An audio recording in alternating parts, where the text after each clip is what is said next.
నమస్కారం. నేను మీ doctor చిన్నమై లంజిరెడ్డిని. Graduates సమస్యల పరిష్కారానికి మీ గొంతుకనే వస్తున్నాను.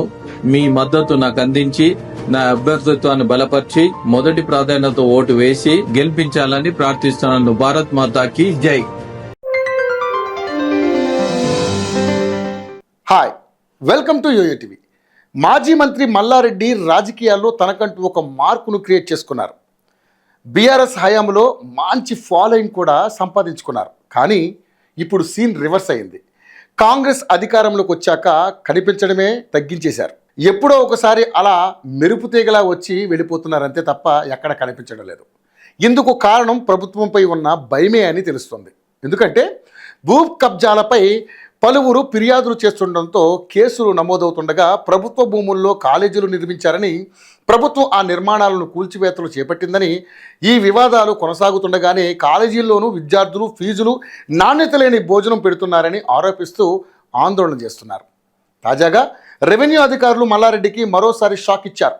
మేడ్చల్ జిల్లాలో ఆయనకున్న యూనివర్సిటీ భూమిలో సర్వే చేపట్టారు. తమకు చెందిన 12 ఎకరాల భూమిని మల్లారెడ్డి కబ్జా చేశారని యాదగిరి, సత్యమ్మ అనే వ్యక్తులు మేడ్చల్ జిల్లా కోర్టును ఆశ్రయించారు.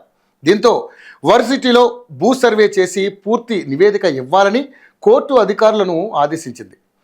కోర్టు ఆదేశాలతో సోమవారం స్థానిక రెవెన్యూ అధికారులు మల్లారెడ్డి యూనివర్సిటీకి వెళ్లారు.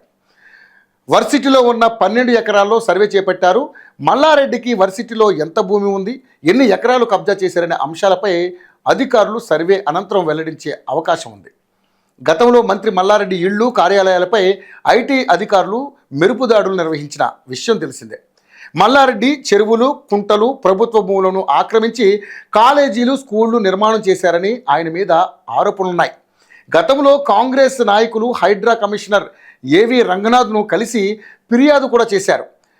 మేడ్చల్ మండలం నల్లకుంట చెరువు సర్వే నెంబర్ 33లోని 13 ఎకరాల్లో మల్లారెడ్డి సిఎంఆర్ మెడికల్ కాలేజీ, అదేవిధంగా సుతారి చెరువు సర్వే నెంబర్ 46లోని 29 ఎకరాల విస్తీర్ణంలో సిఎంఆర్ ఇంజనీరింగ్ కాలేజీలు, అదేవిధంగా కోమటకుంట సర్వే నెంబర్ 647లోని 20 ఎకరాల్లో మల్లారెడ్డి యూనివర్సిటీ, అదేవిధంగా నీలా చెరువు సర్వే నెంబర్ 428లోని 5.30 ఎకరాల భూమిని కబ్జా చేసి అక్రమ నిర్మాణాలు చేపట్టినట్లుగా ఇక్కడ వార్తల్లో వెలుగు చూశాయి. అదేవిధంగా సర్వే నెంబర్ 29లో కూడా 14.03 ఎకరాల భూమిని కబ్జా చేసినట్టుగా కూడా, అందులో కమర్షియల్ నిర్మాణాలు చేపట్టినట్టుగా కూడా తెలిపారు.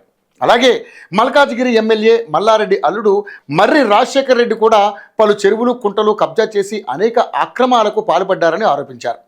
మల్లారెడ్డికి యూనివర్సిటీలతో పాటు కలిపి 38 ఇంజనీరింగ్ కాలేజీలు కూడా ఉన్నాయి.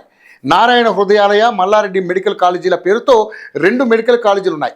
మొత్తం 6కు పైగా పాఠశాలలు, పెట్రోల్ బంకులు, షాపింగ్ మాల్స్, 100 ఎకరాల భూములు, దేవరాంజల్, షామీర్పేట్, జవహర్ నగర్, మేడ్చల్, గట్కేసర్, కేసర్లో భారీగా ఆస్తులు ఉన్నట్లుగా సమాచారం. కాగా ఈ విద్యా సంస్థల నిర్మాణంపై పలు ఆరోపణలు వెలువెత్తుతున్నాయి. మల్లారెడ్డి అక్రమంగా ఆక్రమించి విద్యా సంస్థలను నిర్మించారని విమర్శలు వినిపిస్తున్నాయి. అంతేకాదు పలువురు కోర్టులకు కూడా ఆశ్రయించినట్లుగా కూడా తాజాగా వెల్లడైంది. ఇక మల్లారెడ్డిపై యాదగిరి, సత్యమ్మ అనే వ్యక్తులు తీవ్ర ఆరోపణలు చేశారు. కాలేజీ కోసం భూములు కబ్జా చేశారని కోర్టుకు వెళ్లారు. దీంతో మరోసారి మల్లారెడ్డి చర్చల్లోకి ఎక్కారు. ప్రస్తుతం ఆయన యూనివర్సిటీ భూముల్లో రెవెన్యూ అధికారులు సర్వే చేస్తున్నారు. ఆ తర్వాత ఏం జరుగుతుందో తెలియాలంటే కొద్ది రోజులు వెయిట్ చేయక తప్పదు.